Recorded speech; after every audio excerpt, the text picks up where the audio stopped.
Donc quand je démarre la mise en forme de mon texte, je vais toujours démarrer de la même façon. Donc c'est très important de comprendre de quoi il s'agit. Je vais ajuster un petit peu mieux quand même, voilà. Donc je vais m'occuper d'abord de tout le texte, de lui dire par exemple ce sera de l'Arial 12, j'invente. Ce n'est pas précisé ici, donc je vais un peu voir ce que ça donne. 12 points, c'est la taille classique du caractère de base. 11, c'est un peu plus petit, il faut faire attention. 13, c'est un peu grand. Enfin, il faut tourner autour de ces valeurs-là. Et Arial est souvent utilisé quand on veut rendre un texte plus lisible, style une correspondance commerciale, que sais-je. Donc, le sélectionner tout le texte, c'est CTRL A. Donc, ce qu'on fait, ça c'est classique dans tous les traitements de texte et même dans d'autres programmes. On va changer et on va aller chercher la police Arial. Donc, pour rappel, je clique sur la petite flèche ici, c'est en surbrillance, soit je le vois tout de suite, soit je tape la première lettre pour arriver, enfin les premières lettres, pour arriver à mes caractères. Voilà. Arial 10, c'est probablement un peu petit. Je vais tenter ma chance avec l'Arial 12.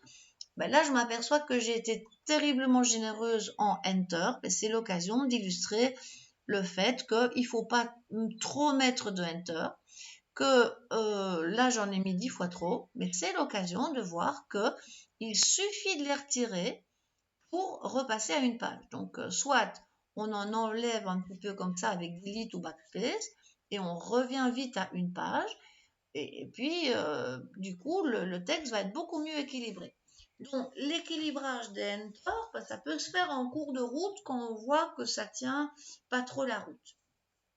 Et sinon, on n'aurait peut-être pas mis le 12, qui est une taille peut-être plus grande. À mon avis, ça devait être du 10. Mais peu importe, on gère, on essaie de voir que ça ressemble à quelque chose. Ensuite, concernant les caractères, il y a encore quelque chose qui se passe au niveau du texte. Peut-être un petit peu agrandir là parce que je ne vois pas trop clair ce que j'ai demandé. Il y a les érasures qui sont tous en gras et italiques. Donc je vais le faire ici. Donc pour mon document, je reviens à mon document, je zoome un petit peu parce que là je ne vois plus clair. Je vais cliquer. Alors, petite astuce de clic, ou bien vous aimez bien le cliquer-glisser avec la souris, ce qui est bien, mais parfois, c'est intéressant d'apprendre à cliquer-glisser avec les touches de clavier. On pourrait placer son curseur juste devant le A de Erasure, appuyer sur la touche majuscule, donc maj, et puis flèche droite, j'appuie sur flèche droite tout en gardant maj enfoncé. Et ça veut dire que c'est une sélection chirurgicale. Hein. Donc, si vous voulez lettre par lettre, c'est quand même très pratique. Celui-là, je vais le mettre en gras. Donc, le bold, B, c'est gras, enfin, B, c'est bold. Voilà. En italique, ce qui est ce que je veux. Et je rappelle aussi qu'on avait le copier, le style, le petit pinceau, c'est classique. Comme j'en ai quelques-uns à peindre, je vais faire un double clic pour bloquer le pinceau et je vais aller sélectionner mon Erasure. Voilà, je glisse, enfin, je fais un clic et glisser pour peindre en quelque sorte. J'ai intérêt à être précis parce que par exemple là, je pense que j'ai loupé le R. Donc on zoome un peu parce que sinon ça ne va pas le faire. Je fais des bêtises, j'annule. Donc voilà. Et entre-temps, j'ai perdu le blocage de mon pinceau. Donc le pinceau c'est bien, mais honnêtement, il faut avoir une souris qui fonctionne et des bons yeux. Voilà, donc ici, je vais peut-être essayer de repeindre mon R. Voilà, j'y suis arrivée. C'est toujours bloqué. Donc, je vais aller peindre soigneusement mon R azur en prenant mon R cette fois-ci. Ben non, décidément, c'est une manie. Je n'arrive pas à faire ce R. Mais c'est pas grave, je vais encore essayer d'aller un chouïa plus loin. Non, cette fois-ci, ça ne va pas non plus, donc j'annule. Manifestement, j'ai vraiment peut-être à zoomer encore un petit peu plus. Enfin, ça illustre le fait que, honnêtement, c'est délicat comme opération. Bon, alors j'ai perdu mon pinceau. Décidément, ce n'est pas très représentatif comme démo, mais ce n'est pas grave. On apprend comme ça aussi. Je vais sélectionner, voilà. Qu'est-ce qu'on avait encore? On avait encore un autre Erasure qui traînait quelque part. Il y a ici encore le Erasure, voilà. Voilà, Erasure est fait. Il y a, je crois que c'était tout. Ici, en tout cas, je pense que c'était bon. Voilà.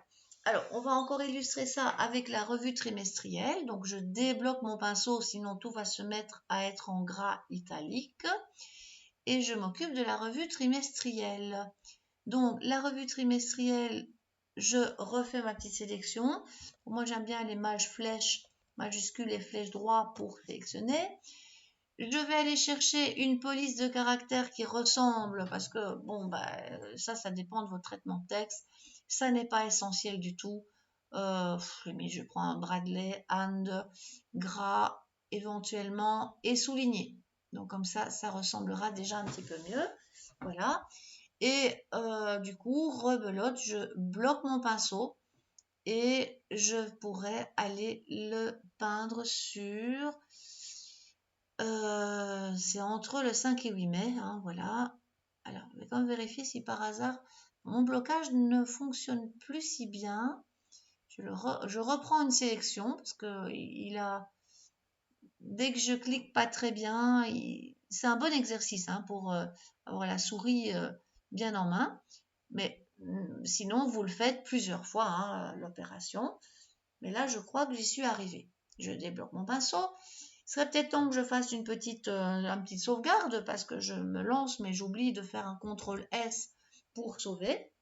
Donc là, je vois qu'il a bien enregistré mon document. Et je continue. Je vais peut-être un petit peu dézoomer entre-temps. Donc, ajuster. Est-ce qu'il voudrait bien m'ajuster la page? Voilà. Donc, qu'est-ce que je dois faire avec tout ça? Donc, je dézoome un petit peu ici pour ne pas perdre la vision globale des choses. Point de vue caractère, et il serait temps que je m'en occupe, il y a aussi Jeanne Tanner qui est en gras, en italique, mais bon, comme il y a quelque chose qui est à faire pour le paragraphe, je peux le faire plus tard. Ici, c'était vraiment une passe dans tout le document, donc j'ai mis de l'Arial 12 pour tout le monde. J'ai été mettre du gras italique pour les 3 Erasure, enfin les 4 plutôt, et la revue trimestrielle et le 5 mai, là, entre 5 et 8 mai, sont en Bradley and souligné. Alors, maintenant, je pourrais m'occuper des paragraphes. Alors, il se fait que les sélections de paragraphes dans Word, il y a des astuces comme un double clic dans la marge pour sélectionner le paragraphe. Ici, ça a disparu. Dans LibreOffice, on fait un cliquer-glisser. Bon, voilà, on s'assure que c'est fait. Mais on va être prudent. On s'assure que que le code de fin de paragraphe est bien pris dans la sélection. Et ça va avoir son importance parce que si maintenant je veux faire une trame ou un retrait, vous allez voir que ça pourra jouer. J'y reviendrai tout à l'heure, mais donc on vérifie que ce champignon est pris dans la surbrillance de sélection. Alors là, je peux faire quoi? Je m'aperçois que je n'ai peut-être pas bien travaillé ici. Je vais encore faire mieux. Si je veux bouger les 3 paragraphes, la date, l'émissaire et le signataire, ils ont tous les 3 le même retrait. Donc, je vais être maligne, je vais sélectionner les 3. Donc, je sélectionne le premier avec le champignon, hein, le code de fin de paragraphe. Je vais garder CTRL enfoncé et je vais sélectionner le premier. Ah tiens, apparemment, curieusement, ça n'a pas l'air de marcher. C'est étrange. Donc ça, ce ne sera pas possible. Bon, tant pis. J'ai chipoté, mais ce n'est pas grave. Je vais repartir de 0. Je pars de l'un après l'autre et je vais leur mettre un retrait. Alors, au niveau des retraits, vous allez avoir le bouton augmenter le retrait qui est quand même très pratique et qui bouge le fameux sablier montré dans l'exercice précédent. Mais la meilleure technique, c'est quand même, franchement, le fait de cliquer et glisser